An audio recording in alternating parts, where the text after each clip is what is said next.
It's kind of funny how life ends up.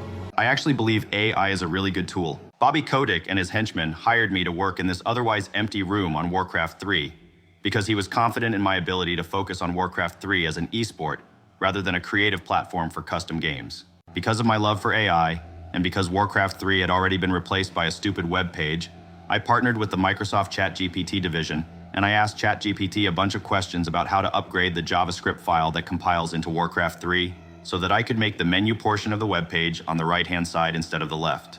Market research had asked users what they want in this game, and they said that they wanted the old game instead of the new game. We wondered if that meant that they wanted the old, polished product instead of the newer and worse product that it was replaced with after 18 years. But then ChatGPT suggested that it would be less time-consuming to doctor the new product to look like the old one than it would be to just start selling people the old product.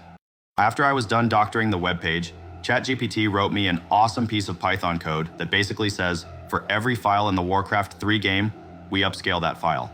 This way, I was able to remaster Warcraft 3 a second time without actually changing the underlying art or game code. Here you can see the before and after of this awesome remastering process, as it pertains to the iconic Arthas character.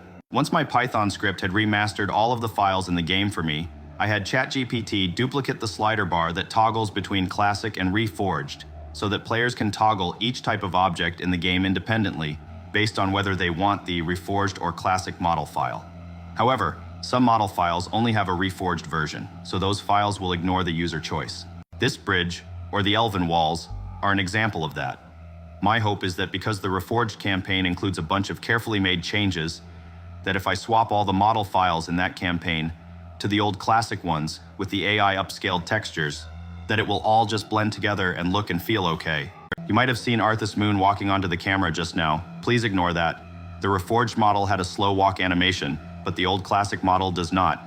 My other hope is that nobody will play the campaign, so then nobody will notice. Also, while I was working, someone at the office showed me a really funny YouTube video about the Lich King arguing with a chicken over how to control the portrait setting on Warcraft 3.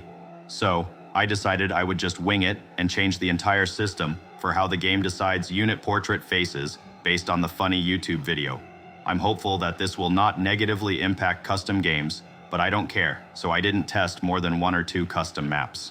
Most of all, I know that Warcraft 3 players' favorite thing is to have their game update in a way that is outside their control to become even more complicated. So I am sure they will all be excited to know that Reforged will be replaced by my new AI upscale product.